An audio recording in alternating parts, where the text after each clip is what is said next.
Well, hello. I don't even know. Okay. There's a lot going on right now.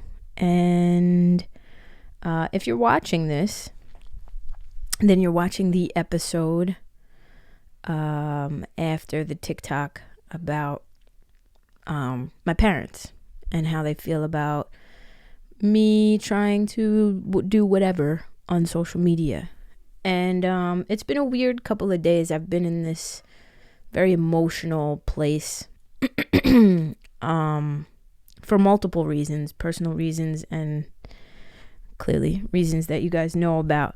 And I kind of wanted to touch on that and kind of just go into how I'm feeling.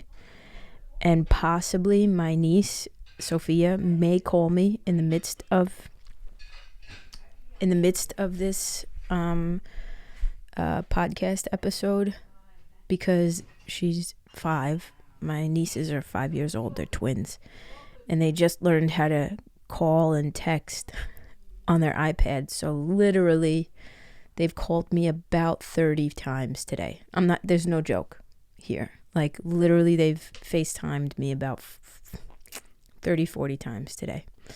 So that may be fun if she dials in. I hooked up my phone to my mixer just in case she dials in, because she says some funny stuff.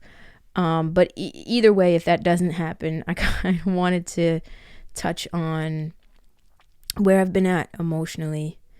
And it's this is a ride.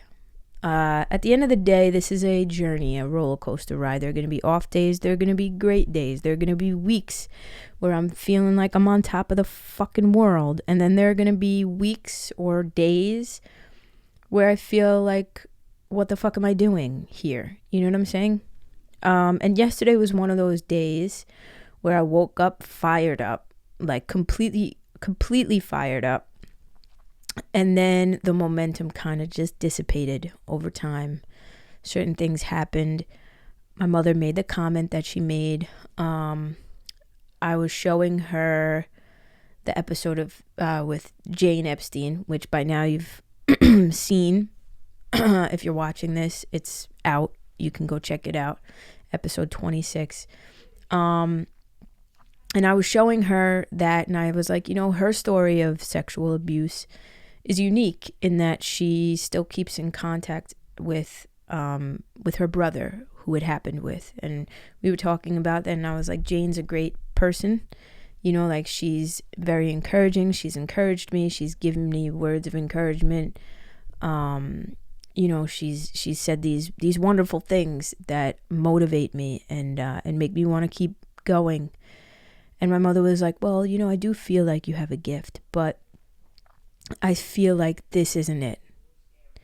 I feel like you need to go to school and become a psychologist or something like that, and connect with people that way. She's like, I feel like you do have a gift connecting with people, but I feel like it's going to come from school, because she's old school. So she doesn't see the path, or she doesn't see the way from all of this. To her, social media, which it can be, is very fickle. But if you play your cards right, it doesn't have to be fickle. And if you keep pushing at it, it doesn't have to be fickle, or it doesn't have to die down. You can make a living from it. They say you need 1,000 true fans. Your true fans, who are people that will back you no matter what. You put a piece of merchandise out, they're the first ones buying it. They will buy any single thing that you put out, any product that you put out, whatever it is, they'll support you no matter what. If you have 1,000 true fans, you can make a living, from that. And, I feel like I'm on my way there. But either way, she doesn't see, I guess, the sustainability of social media and how it can be sustainable. And so and I get where it comes from. But when you're fired up and you're like trying to tell your parent that there is a perfectly good stranger, basically, that has only spoken to you a handful of times, that can see something in you, enough to tell you to never stop and never stop moving And when there are people reaching out to you telling you you're changing their lives by posting these episodes and talking about tough subjects and bringing out things in people that have been maybe repressed for years or whatever it is, you kind of want your parents to just soak that. You just want to soak it in. You just want to be able to bask in that moment that, if nothing else, yeah, okay, I'm not making a livable fucking wage yet. I mean, I'm doing well, and I'm proud of myself in such a short time that I'm able to have gotten where I am, but obviously I can't buy a house with the podcast yet, you know what I mean? But if nothing else, I'm helping people, and selflessly, that is I didn't create a podcast. I didn't start doing this to make a living. I started doing this to be relatable and to give somebody out there, sorry, I just ate, to give somebody out there hope that you can overcome and you can, at any age, chase your dreams and live true to yourself and own your traumas and own your dreams, no matter how stupid people think they are, how crazy people think you are in doing that. That's what I want to portray. That's what I've always wanted to portray. Like, I have visions of just, being on a stage, talking like this with people, like motivating people to just be better for themselves. And I feel like when we are better for ourselves, we're better for humanity. That's the goal of the podcast. It's never the plus is making the living. The end goal is to create something that is worthwhile to somebody else, to create something that is inspirational and motivational, and something, a safe place, a safe haven virtually that somebody can go to and be saved in some way. I'm not out here trying to save everybody's lives. I know I'm not Superman. I'm not a therapist. I know that's not my responsibility. But if I can inspire somebody to, at the very least, be self-accountable enough to go seek help if they're in need of help, or to go live their dreams if they're on the precipice of something, if I could be that catalyst, that's the goal. You know what I mean? I want this podcast to be that catalyst that sparks something inside somebody else, because I know that I have those people that I look up to on social media: Gary Vaynerchuk, Lewis Howes, Tim Ferriss, Joe Rogan. Those are people that I look up to, and I think I want to live like them. I want to do what they do, and emulate what they're doing. People who've inspired me, just anybody that's overcome some shit, you know what I'm saying, and built something from nothing, to me is just, it's fascinating. So I know that when I was in my deepest, darkest place, watching those people were what kind of helped me and gave me hope and inspired me to start my first YouTube channel, which now has 50,000 subscribers that I don't use anymore. But, those were the people that kind of spoke to me. And so I want to be that for somebody else. I want to speak to somebody else through this platform and through TikTok and through even Instagram, and kind of give my story like, hey, I'm multifaceted. There's more to me than just being a lesbian on TikTok, making funny jokes, wearing Bob Ross wigs. Yes, I love doing that, and I love the escapism, and I love giving people an escape and a reason to smile. That's what I live for. But I also want to show people that you can be that, but also be human at the same time. That's the goal of this podcast, right? And so, if nothing else, that is what I want to do, while at the same time making a sustainable living from that. I know my parents don't get that. My parents grew up in a different time. They didn't grow up in social media era, you know. First 11 years of my life weren't the social media era for me, or even longer. Social media didn't really start popping off until Facebook, and I was like 17 when Facebook came out. So for the first 17 years of my life, social media didn't exist. Becoming an influencer or becoming a social media presence, the fuck, that didn't, people got popular on MySpace, like, but that fizzled out, you know what I'm saying? So things, it wasn't what it is today. It wasn't a sustainable business for anybody. But now you see people who have built platforms to the umpteenth degree, and that's what I want to do. And with that, I want to spread a positive message, an inspiring message, but the goal is the inspiring message, and the plus to creating that is making a livable wage. You know what I mean? And so I don't fault my parents for not getting it. I don't fault anybody over the age of fucking 50, even 40, for not getting it. You know what I mean? I don't fault you, because y'all grew up in a different time.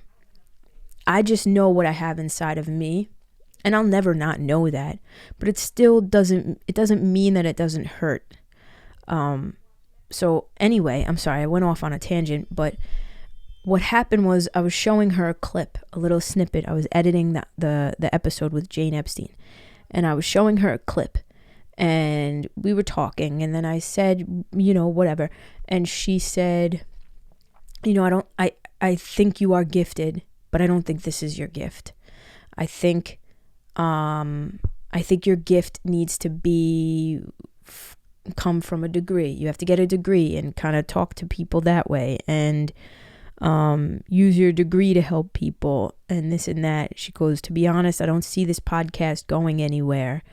I think it's going to fizzle out, And I think she just meant like notoriety, popularity is going to, it's going to fizzle out. And it may. Who knows, right?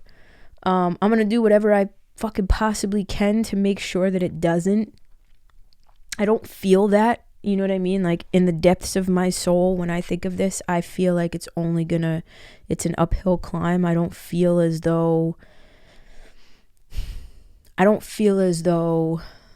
there's going to be a moment where it's going to drop off. I actually feel the opposite. Like there's going to be a moment where it's going to take off, or maybe it just won't take off. Maybe it'll be a slow build, but I feel like it's, as long as I keep working at it and I put that energy into it, then that's what it's going to be. Whatever I put into it is what it's going to be.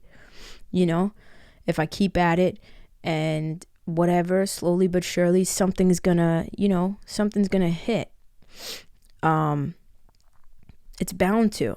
And I don't know what it is yet, but you're watching, like basically you're watching it unfold as I'm showing you it. You know what I mean? But that kind of hurt, because it's like, not that she has any knowledge when it comes to podcasting or anything like that. It's not like she's a fucking producer and she's looking at it and saying like, well, I don't think it's going to work out, or she's it's not like she's a label executive and she's looking at me and I'm trying to get a record deal and she's like, I don't think you're ever going to pop. She's got no skin in the game. And that's no shade to her. But she doesn't see it because she doesn't see it. It's not that she doesn't see it because she doesn't see my gift or whatever, I think she sees my gifts. She just doesn't want me to use them in this way. So that happened, and I kind of just shrugged her off and went on with my day. I was still fired up after that whole conversation. I was still very much so fine with what she had said. I was like, well, that's her opinion. It is what it is. It's not going to stop me. And then I guess a couple hours went by, and my mother was Zoom calling her therapist. You know, she had a therapy appointment. And I overheard her. I was still editing. It took me a couple hours to fucking like buffer this fucking interview from yesterday. I don't know. My computer was acting up. And I heard her again talking to her therapist about me. But basically, like, what kind of got to me and what pissed me off was, you know, she was like, oh, you know, when I was her age, when I was 31, I was on to my second kid already, and like I had a house and I was married and this and that. It's like, you're basically just saying the same shit that my aunt said on Facebook, but in a nicer way. Like, basically that I don't have my life together and that I should be here, but I'm here, you know? And it's like, yeah, I don't have a house. I don't have kids. I'm not married yet. I'm still trying to figure things out, but why are you putting a timeline on it? You know, and she was just like basically talking to the therapist as if I'm like wasting my talents. She's like, oh, you know, my daughter, she was in nursing school. Everything she touches, she's brilliant at. You know, she's a 4.0 GPA student. She's a brilliant human being. And, you know, I just don't like basically saying like, hold on, I gotta fix this light. Like basically saying like, oh, that's way too much light now. Basically like, oh, I just don't understand. I just don't understand why she's not doing anything with her life. You know, everything this person touches turns to gold, and like, you know, she never has to open a book in order to get A's in school, and it just comes so naturally and easy for her. I don't understand why she's not choosing to, you know, just do this. You know what I mean? And so it's like, it's disheartening, because it's like you see my gifts, right? But like, just because I'm brilliant, and this is in her words, you know what I mean? Like, I wouldn't necessarily call myself a brilliant human being. I'm a geek. I love to learn new things. I love to learn about shit. And I think, again, in anything in life, what you put in is what you get back. That's the law of attraction. That is the way the energy of the universe works. You know, if you put in the effort to learn something and you are willing and able to learn something, you're going to learn it.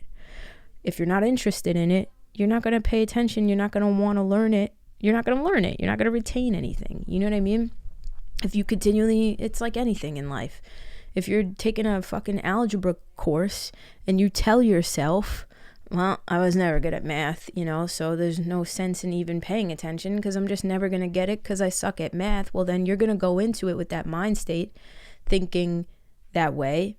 And that's the energy you're putting into it. And you're not going to fucking retain anything because you already have this preconceived notion that you're not meant to retain anything. We are self-fulfilling prophecies. That's what we are.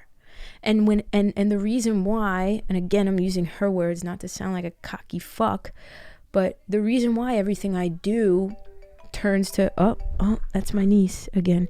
The reason why I hate ignoring their calls, but they do incessantly call me. So, the reason why,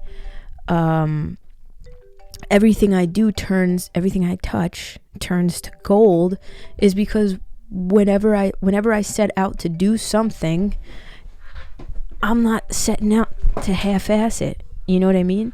I'm not setting out to do anything other than succeed. And if that's my goal in life, that's what I'm going to achieve, you know? If I'm setting out a goal, look, I set out a goal to lose weight, to lose 40 fucking pounds. I did it. You know what I mean? Because that was the goal. I will stop at nothing to achieve my goal. My mother doesn't understand that anybody can be that way. And I think there's a piece of her that may look at me and feel like why couldn't I? You know what I mean? Why couldn't I just not open a book and be an A student or whatever? You know what I mean? But the reality is that anybody can. You have to want it in the mind first, and that's something I've always understood from a young age, because I'm a very old soul. So I've always been that different kid, that kid that, connected with adults on a weird level. I remember there was a neighbor across the street who had like weird issues and stuff, and everybody stayed away from her. And I just remember like one day connecting with this woman. I don't even remember her name. And she was like the crazy lady on the block. And I was like 10, and I was a sick kid. I had pseudotumor cerebri, so like I couldn't really play with the other kids. So I would like sit on my stoop, and all the kids were playing, and she saw me and she came over, and like we started talking about spiritual stuff. Like I was 10 years old, and I remember this woman looking at me thinking like saying like, wow, like you're an incredible kid. You have a lot of qualities about you that are adult like. And like that was just a one-off situation, but that's how I've always been. So I've always been in this understanding that from within, that what you fucking put out there is what you're gonna get back. If you're constantly I can't deal with people who complain. I love this podcast because people are telling their stories, but they're not complaining. There's a difference. There's a difference between telling your fucking story and your truth, which we must own and live up to, and make ours, But then the complaining, I have no tolerance for it. No tolerance. That's just who I've always been, because I know complaining doesn't get you anywhere. You can vent if somebody but like complaining about things that have happened to you in the past,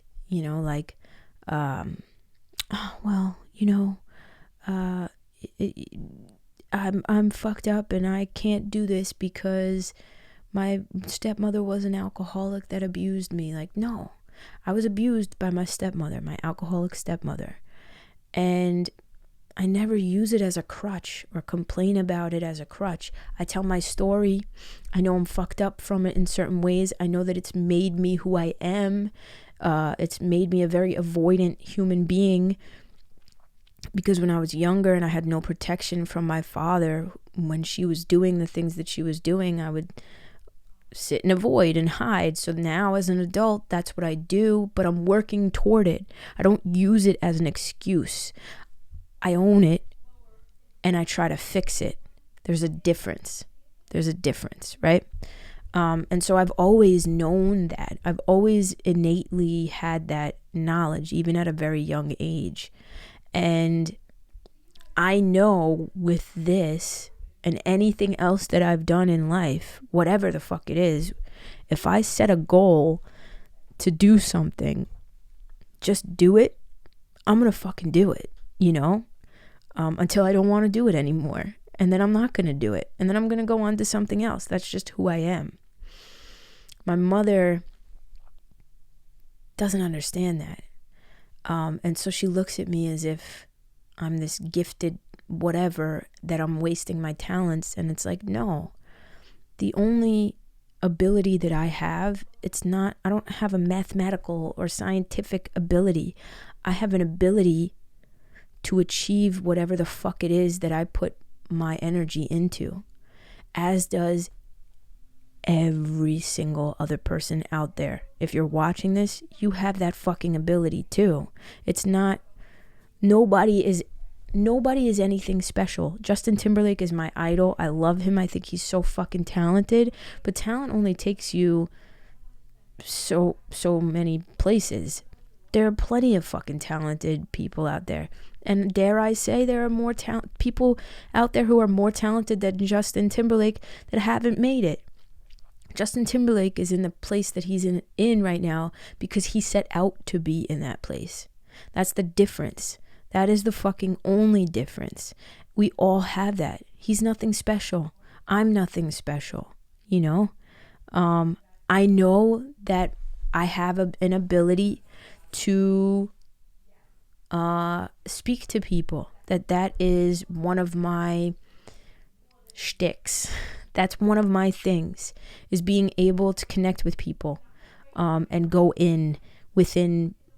And I've always been able to do that. My friends make fun of me for it. You know, how many times I've flown to fucking Arizona, a 5-hour flight, and made friends, you know, connected with people. How many times have I flown to fucking Florida and literally became friends with the flight attendants, so much so that like we're still friends on Facebook to this day from a one-off conversation. That's just who I am. Make everybody my family when I come into contact with them, or at the very least make them feel like that. And I feel as though I have an ability to find common ground with anybody. And I love that. And I fucking live for that. And that's why I'm here, you know? And so it can be a little jarring, or it can shake up your day a little bit when you hear the one person that you just, or the two people that you just want to be proud of you and understand and see the gift within you. You just want them to see that. And you don't, to me, it was like I'm not gonna lie, I spent yesterday like internally feeling sorry for myself. Like, why? Like, what was me? You know, we have those days. I don't take residency there. I don't ever, you know, buy land in that mind state ever, you know, because I know it's just, it doesn't do anything. What the fuck is it gonna do? What's the benefit from woe is me? There is no fucking benefit. You can have your day, you know, you can have your few hours, and then it's back to grind central. You know what I'm saying? Whatever it is that you're out there trying to do. So yeah, yesterday I had that woe is me moment where I was like, fuck, man, I have all of these people, these thousands of people, 200,000 damn near on TikTok, who see something in me enough to follow me. And a lot of them comment every single day that I'm a light, that I'm this, that I have a gift, that there's something about me, and I'm genuine, and they can see my soul. I don't know how, but like these people, and like that's the best compliment that I can get. And I get this compliment from these essentially strangers, and I hate even saying strangers because I don't feel like y'all are strangers, you know? I feel like you guys are my friends, but like essentially, yeah, strangers that I've never met before see this, and here are these two people that birthed me, that created me, that it feels like, why don't they see it? You know what I mean? Why can't they see what these people who don't know me see? And that was something that I was like, that was the idea, the mindset that I was struggling with yesterday. And it really, really, when I made that TikTok, I had just been crying for multiple reasons.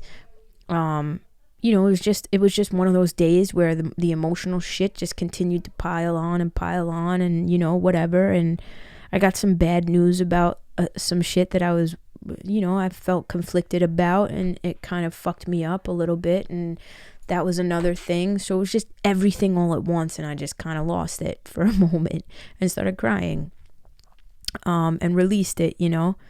And today is kind of like the recovery day. It's been a little, you know, I've felt that lump in my throat a few times, but, you know, I literally laid in my bed, meditated, and I got into this like fucking euphoric state of meditation, like euphoria, seriously, like literally, I don't think I've ever felt that euphoric before in my entire life. And then I just remembered to center and remember what I have in my life to be grateful for, you know. And focus on that, because whatever you focus your energy on, you become. So if you continue to focus your energy on the lack thereof, you will only see more lack. If you continue to focus your energy on the things that make your heart smile, you will have more of that. You'll have more smiling moments, more moments where you're able to appreciate things that life has to offer. And so I gotta say, like, my nieces don't understand the capacity of savior that they've been in my life. Like, just like they I'm telling you, they started. I probably have like 17 missed calls just like sitting here for the last 30 minutes. Let's see, how many missed calls do I have? I don't know. Let's call them. I might call one of them right now and you guys can hear the conversation. But like, just that, like my nieces don't care how much money I have to spend on them for Christmas or their birthdays. They just love the fact that I have a cell phone and they can call me off the hook, and they know that Zia will always answer, Let's see. Oh, my niece Ariana called me. Let's call her back. This is kind of all over the place, but I apologize. Why are you calling me? Whoa, what was that about? Can you hear me? Yeah. What did you want to tell me before? I wanted to tell you that I love you. That's why you called? Yeah, why? I can't call you just to tell you that I love you? Yeah. Before you tell me if you've been going to tell me I love you, but my computer died. Oh, is that what happened? That's why you hung up on me before? Yeah, my computer died. Your computer died? Yeah. Well, that's kind of upsetting. Hello? What are you guys doing? Sophie almost hung up on you. Why? Because I don't know why. Are you busy? What? I don't read mine. Sophie, stop it. You can't hang up. She's trying to hang up on me? Why? Am I bothering you? No, you're not bothering us. She's just being funny? No. Sophie! Don't worry, Zia. I'll call you when Sophie's still asleep, because Sophie's a deep sleeper. Okay. You're going to call me when Sophie goes to sleep? Yeah. Okay, I'll be here. Wait. Hello? Okay. Can we hang up? You can hang up. I love you. Hello? Tell me they hung up on me. Wow. See how the tables turn now? I call them and they're like, why are you calling? Meanwhile, they've been calling me nonstop off the hook all day today.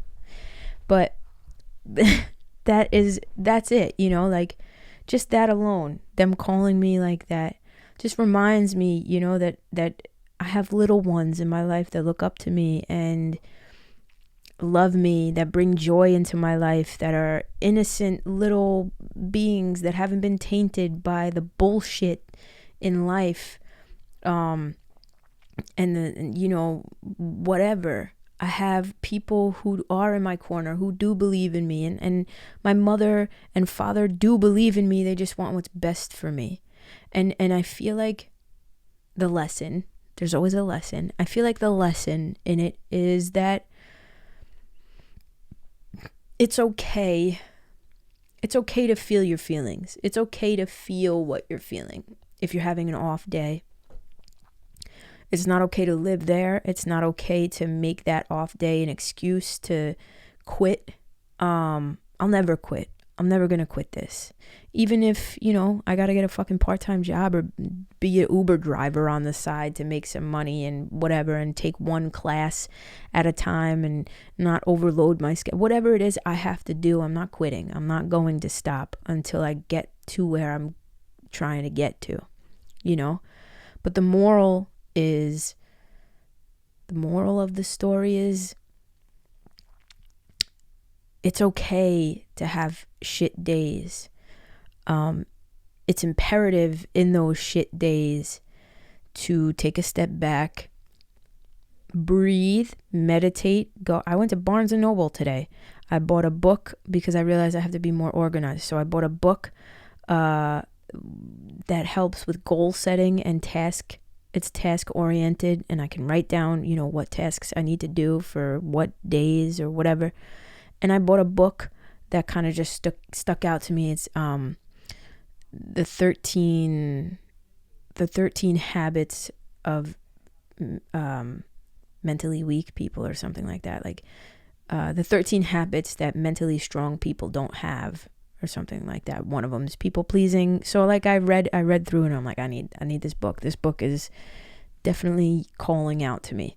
So like that was me kind of trying to get back on track for myself, be productive in some sort of way, reassess, reanalyze. That's what this is. That's what this is turning out to be. It's just a lot of assessment. It's hard, because normally when people are, when you work for somebody else, that other somebody, whoever it is, the CEO, the president, is the one that structures everything. When you are the CEO or the president, you're the one who has to structure everything. And I don't know if you guys know this, but I'm not a very structured human being. So this is a learning curve for me. But the lesson that I had to learn is that it's okay. It's okay if people have differing opinions, and if those people are your parents. It's totally okay for them to feel that way. What's not okay is to take those opinions and make those opinions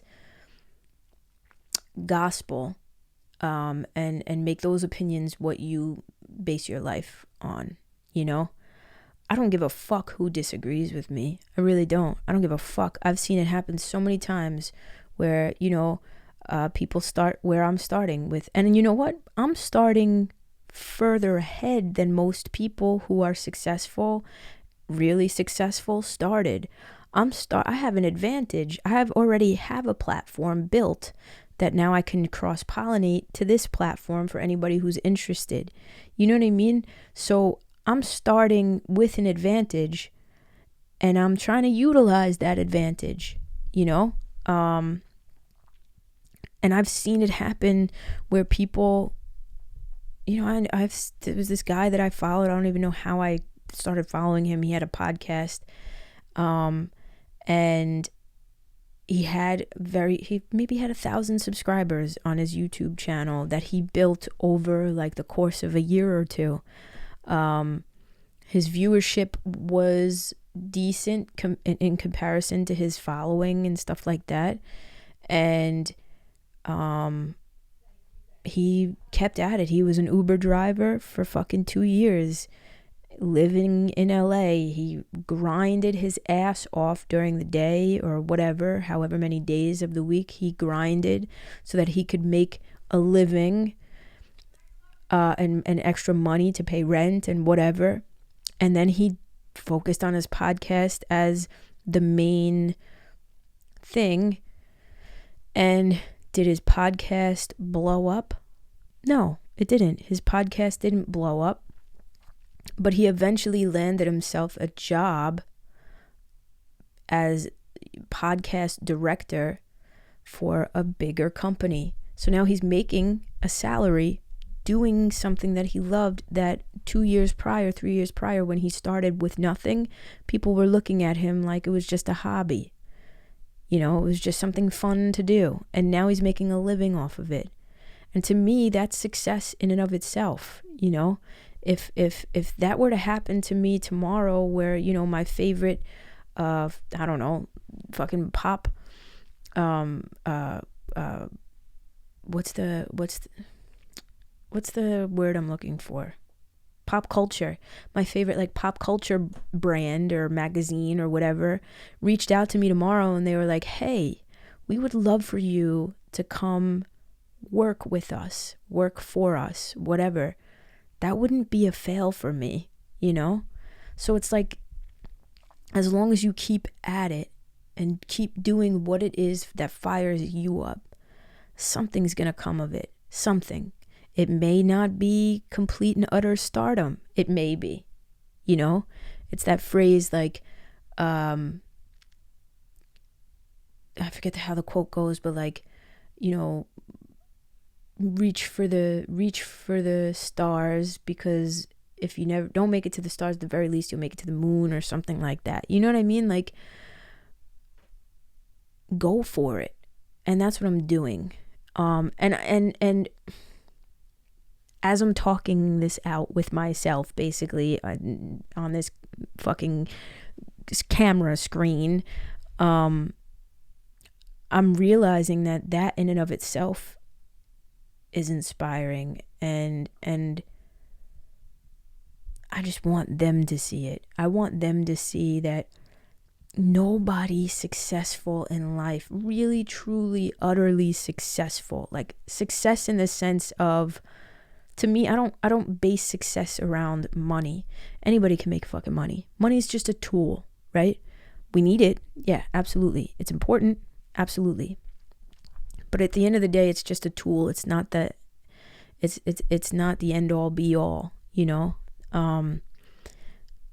When you make it the end all be all, you end up not being happy. You know, I've heard so many, you hear that run of the mill story of that person who had a corporate job, making 6 fucking figures, making a living, a good living with their corporate job, but they left it anyway because they weren't doing what they wanted to do. So to me, success is simple. It's just being able to make a living doing what you love to do. Whether that's fucking gardening, knitting, crocheting, podcasting, singing. Success is doing what you love to do and making a living from it. Whatever that living is. $50,000 a year, $60,000 a year. That's a fucking living. You are contributing. You're able to contribute to your household and still live your life, and you wake up every morning fired the fuck up. Guess what? You're successful. There are business owners that I see around here, local business owners who make a decent living from their hair product business. And you know what? I look up to them. They're not making millions of dollars. They're making enough to provide for their families. But you know what? They wake up every single day and they fucking do what they love. So they don't work. They do what they fucking love.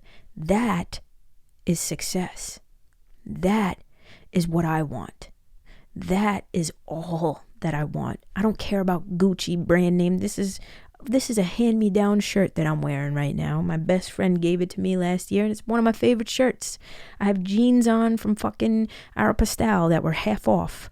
I know y'all make fun of how I say it, but I don't know how else to say it. Aeropast, I don't know how to say it. But I have jeans on from fucking Aero that are $10. They were half off. I don't give a fuck about material shit. It's it's nice to indulge every once in a while, whatever, but I look good in fucking Marshall's clothes. You know what I'm saying? Like, I buy my favorite t-shirt was $7 at Marshall's. You know, I don't base my fucking life around the almighty dollar. And that's not what I'm basing this around. I want to be successful. Success is different. I want to wake up every single day, fired the fuck up, doing what I love, and making a living from it. That is the definition of success. And I think my parents and I think society has a different overall, definition of success. And a lot of society look at, well, as long as you're making 6 figures, oh, you're successful. No. If you're making 6 figures, but you're waking up every single day hating your fucking life, that's not success to me. You're not successful. I could go to fucking Wall Street right now if I really wanted to. Going back to what I said before, if I really put my fucking mind to it, I could get all those certifications and become, one of those people on Wall Street that make 6 figures a year. Easily I could do it. I have the charisma to do it. I have the intelligence to do it. I could fucking do it in a heartbeat. I don't. You know why? It doesn't fucking interest me. It does nothing for me. It doesn't move me in life. It doesn't fire my soul up. It doesn't do anything for me. And I'm that type of person where if it doesn't do anything for me, and I feel it's, what good is it adding into the world anyway? I want nothing to do with it. I don't give a fuck how much it pays. I had a really good job. Even before I got my associate's degree, I had a really good job. And you guys, if you've been listening, know this. I had a really good job making $30-something an hour with just a high school diploma, which is unheard of, especially in New York. Making $30-something an hour at the electric company, making very good money. I was miserable. I woke up and literally had to pry myself out of bed because I hated my fucking life. Just from that job alone, I hated my life. And anybody who was in my life at that moment or whatever and knew me at that time knew I hated my fucking life. I dreaded going to that job. The money wasn't worth it to me. Because I'm not money driven. I'm inspiration driven. I'm driven by fucking by being inspired by something, and this shit inspires me. Jane's story, Suzanne's story, fucking even Tayden's story. These are all people who are speaking their truth. Tayden fucking goes and he follows the ghosts and he, he's searching for truth, his own truth. And to me, that's fucking inspiring and it's fun and he loves it. And you can tell he's fired up about it. You'll see on Friday when that episode drops, you can tell he's fucking fired up about it and that's what he loves to do. And I'm sure if he could, he would. Homeboy wrote a fucking book. He took his knowledge and he wrote a book about what interested him, what fires him up. History and ghosts fire him up. So he wrote a book about it. He took matters into his own hand. To me, that's success. It doesn't fucking matter.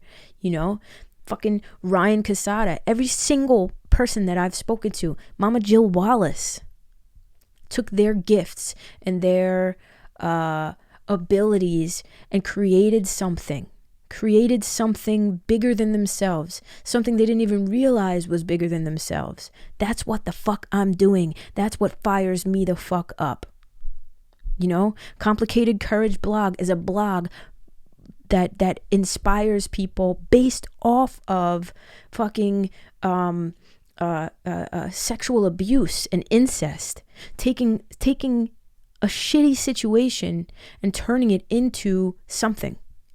Whatever it is, that is fucking success. That is what I'm striving for. And I'm on the road to it. And I could see the bridge, At least that's how I feel. I'm on the precipice of something.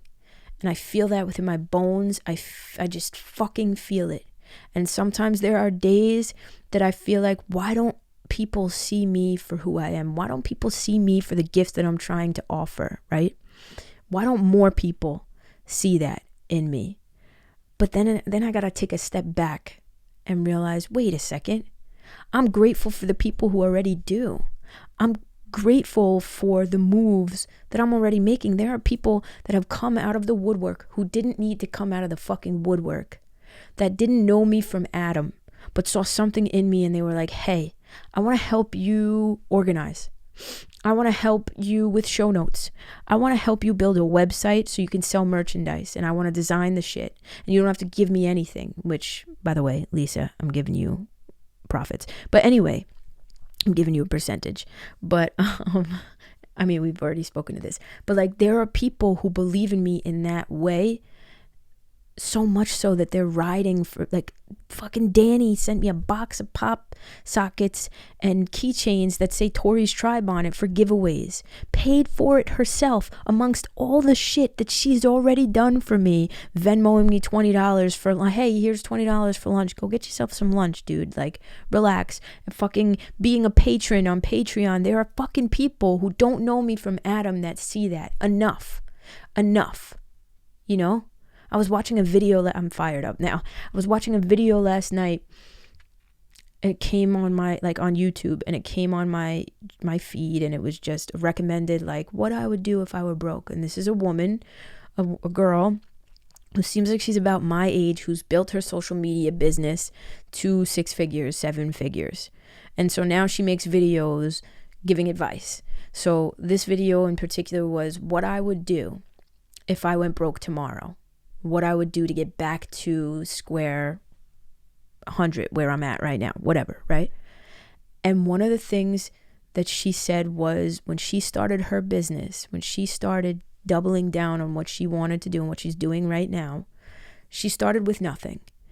Homegirl got herself a part-time job at Starbucks just to make $500, $600 a month to sustain herself and have the bare necessities to be able to then double down on her business, right?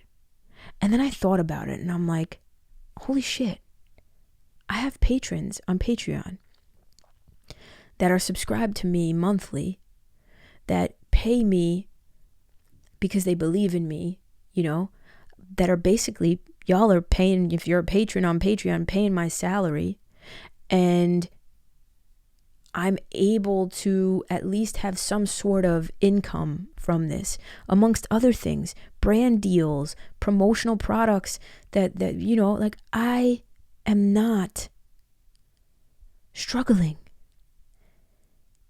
Just because people on the outside look at me and think I'm not where I should be, they have that opinion that I'm not where I should be. Well, in the grand scheme of things, on my road, I'm exactly where I need to fucking be. You know, I am right here. That's it. And that's all I need to be, is right here in this moment, right now, in front of this camera, talking into this microphone. I am exactly where I need to be. Just because my mother's road included her pregnant at 31 with her second child in her second marriage in a house that she was living in, doesn't mean that that's what my road needs to entail. You know? And really, no shade to my mother, but you weren't happy in that marriage. And by the time you got pregnant with me, before you got pregnant with me, you realized you didn't even want to be in that marriage. And you only stayed in that marriage for the 7 years that followed because you had me. So that's not what I want to live by. I want to live by my truth. I want to have, and I deserve, and we all deserve to have everything that we fucking want and set out to have in life, period. If you want a blonde hair, blue-eyed man or woman that has double D boobs and a fucking bubble butt, and you want them to fucking just love you in a certain, whatever it is, don't fucking settle for it. So when my mother told her therapist that, and I got upset, I had to take a step back and think to myself, well, literally what you're telling your therapist is at 31, you had just settled for the life that everybody thought that you should have, and you weren't happy in that life, and that's why you're divorced now from that marriage.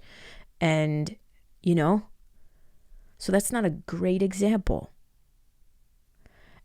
And so if I'm trying to break that generational curse of just settling because it's good enough, you know, my grandmother, my nanny, my mother's mother, just settled. Love her to death, but she settled. She had a dream of becoming a nurse. Didn't, because she took care of children, which, okay, she lived for them, and that was her joy and stuff like that. But she was in an abusive marriage that she absolutely could have gotten herself better. But my grandmother settled. And so by the time she was 78, she was so used to living for everybody else and living for my grandfather and living for her children and then her grandchildren. And while she said it brought her joy, and we did bring her joy, and I know we did, we filled her heart, she didn't live for her. So by the time she was 78 fucking years old and she was diagnosed with stage 3 colorectal cancer, she had no fight in her anymore. Because all she knew was struggle. And so in her brain, what am I going to fight to struggle for? I'm done. So at 78 years old, she let it take her. 6 weeks. She was diagnosed with the well, she had beat it 20 years prior. 20 years later, she was diagnosed again, came back. 6 weeks later, she was dead. And I truly believe, in my heart of hearts, I really truly believe this, the only reason why she passed away is because she did not want to fight anymore. But had she had something for her, a purpose for herself, she would have fought. I know for a fact. We only stop fighting when we feel we have nothing to fight for. That goes for life, death, business, marriage. If you're in a marriage and you feel as though your marriage it's been depleted of all the joy and happiness that it could have ever provided for you, and you're at a road where you have a choice to fight for that marriage or walk away, you're gonna fucking walk away from it. You're gonna walk away. This is Brittany now. Bae.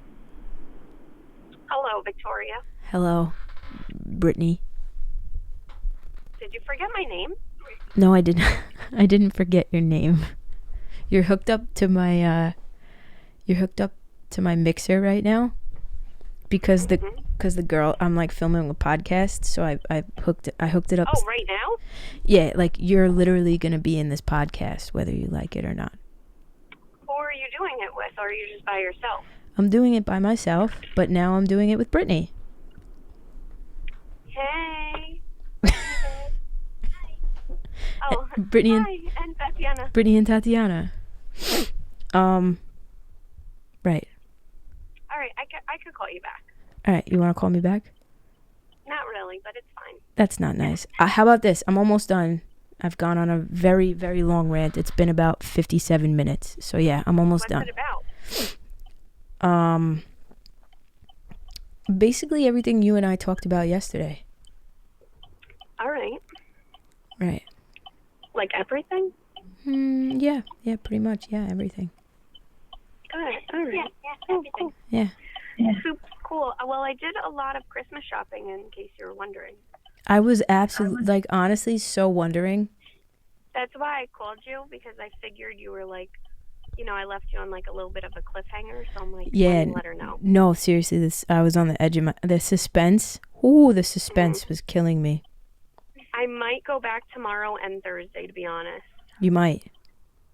Yeah, because my savings pass expires on October 31st, and Friday, if my family are coming over, and Saturday, I'm not going shopping on Halloween, and that leaves tomorrow and Thursday. Mm-hmm.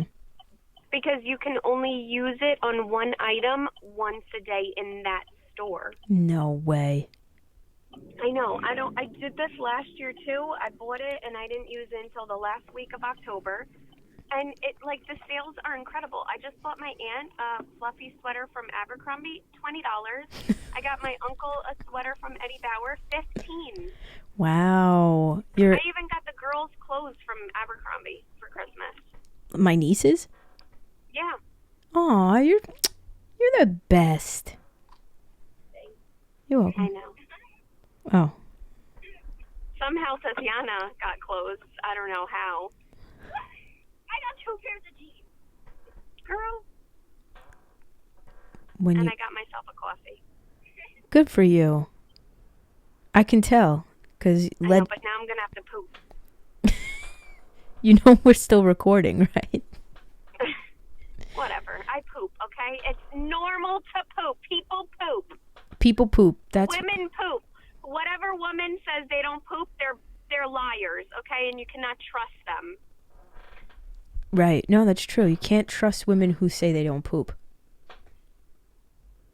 Yeah. I poop. I'm very open about, but you're not a girl. I'm very open about my poop. Not. You just kind of slipped by there, huh? Slip that right in. I'm very open about my pooping. It doesn't bother me. I poop with the door open quite often. I know. Yeah.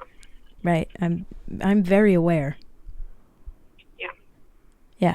So if you would like to come on tomorrow or Thursday to the outlets, I mean, it would be nice because I could go in and then I could send you in. And that way I could get double the things that I need. Is that the only reason why you're inviting me? Kind of, yeah, because I couldn't do it with Tatiana. I feel really used right now. I know. All right. Are you going back tomorrow or Thursday? I can't. I kind of wanted to go back twice. Well, if I go with you, then I only need to go once. But if I don't go with you, then I need to go back both days. Got it. Okay.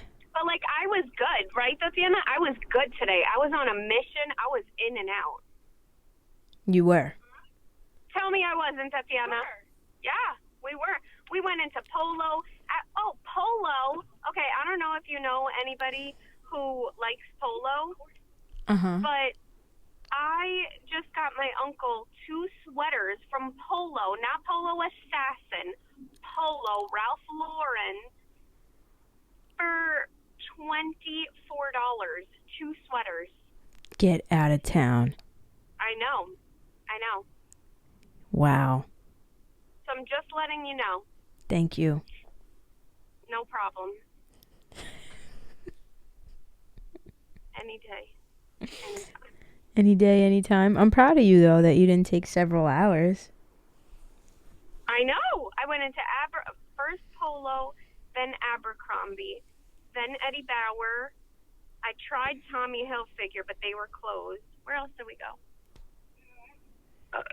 Starbucks. Wow. I'm not editing any of this, by the way. It's all going in. All going in. Well, I'm just letting you know. Uh-huh. And Abercrombie, the sales are phenomenal. Thank you. They are. No. I know you don't shop like I do for Christmas, but they're very good. I want to go back for a sweater for Krista for tomorrow. All right, maybe I am editing this out. Because people are going to be like, who's Krista? Like, why is she just rambling about random people? It's not random. It's maybe random to them, but it's not random to us. Right. I know it's not random. Right. What'd you say? I got to hit up Tommy first, though, because Tommy, I see, closes very early. Very early. Very like, early. I don't understand why they close so early, but they do. Mm-hmm. Like, bro, you close at 7. Why is your doors locked at 6:30? This is a very I'm glad I answered. This is a very insightful conversation. Anybody who wants to shop and get nice things on a budget to make it look like, I should start a podcast about that because I am very thrifty. I mean, I am cheap sometimes, but when they call it when it comes to shopping for Christmas, I feel like I buy really nice gifts, but like on a budget. You're balling on a budget. Like, I feel like I give really nice gifts. You should call the podcast Ballin' on a Budget. Yes. Perfect. Brittany's budget skills or something. Brittany Ballin' on a Budget. Budget. No. It's not, no. Not budget. That sounds like a... Budgeting with Brit. What? Budgeting with Brit. Budgeting with Brit? Yeah. Okay. Budgeting with Brit. You know, I'm really liking this. I really should try and do something with that because I literally never buy anything without a coupon. I know. Brittany saved, I'm talking to the camera, by the way. Brittany saved me the other night when I bought my jacket. Would you have a 25% coupon? Yes. Right. And it cut a really good, the jacket started at like $36. Mm-hmm. And it ended up being like 26. It took like $10 off. Yeah. Yeah. It was wonderful. I know. I was happy with that budget.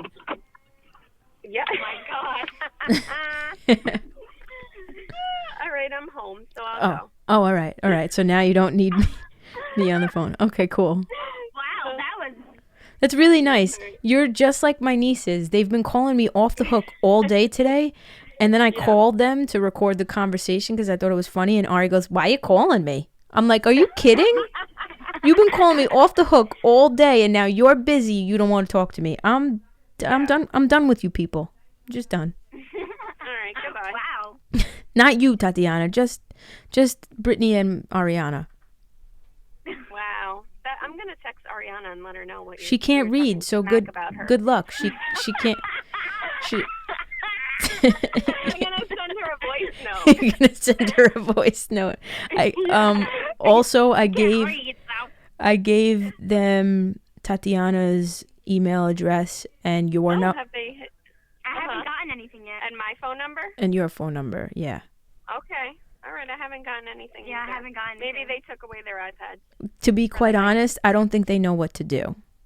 I said, "Baby, I'm sending you Tatiana's email address and Brittany's number. Show mommy so that she can put it in." Okay. And then Sophia called me and she goes, I'm like, "Where is everybody?" Because you know how when they call or you talk to them, there's like so much going on. You hear the dogs barking, Lucas is crying in the background, Ariana's climbing on the walls. So it was really quiet, and I'm like, "Sophie, where are you? Like, where is everybody?" And she's like, "I came downstairs. I needed peace and quiet." Oh my God. I'm like, "All right, I'm done." So anyway, thanks. She's too stinking cute. Yeah, they're adorable. She's my spirit animal. I see it. I see it. Yeah. Yeah. She's like me in child form. Absolutely. Definitely. Yeah. Mhm. All right. Anyway, I really gotta go. All right. I'm sorry I called. I haven't gotten any texts. Yeah. All right. I'll talk. You should be. I'll text you when I'm done. All right. Goodbye. Goodbye. Bye. Goodbye. Bye. Bye. See you later. Bye. Bye. Anyway, I don't think I'm editing that. I think that's just gonna be what it is, and you could fast forward that 10 minutes of the podcast or what. But I don't remember the tangent I was on. But the moral is success equals happiness. It doesn't equal money. And we are very tainted and jaded in life when it comes to our ideas of success. The minute, I read this book, and I keep referencing it because it was just, it spoke to me, and in the book it says, basically, I'm paraphrasing, but it says, I'll link the book below, but in the book it says basically that, we're looked at as reckless. If we go for our dreams, in the beginning, we're always looked at as reckless and irresponsible when we're not making money. But the minute you turn that action, whatever it is you're doing, like a podcast right now, people are looking at me because I'm not making, I can't buy a house from this shit yet. People look at me like I'm irresponsible and I'm 31 going nowhere in life. You know what I mean? But the minute I make a livable wage, the minute I'm making enough money to provide for myself and a potential family, then the whole attitude shifts. It's like that amount of money is the deciding factor for people. And to me, success is just waking up every single day and doing what makes you happy and making ends meet any way that you can, as long as you're doing what makes you happy, you know? And there are so many examples of that in life, so many that I've come across. And that's what fires me up. And that's what keeps me going. And that's why I'm never going to go away. I'm going to be like a fucking pimple on the ass of your life. That is your life. I will be that recurring itch you can't scratch, you know? No matter how many people think I'm this way or that way, I don't give a fuck. And that's the conclusion.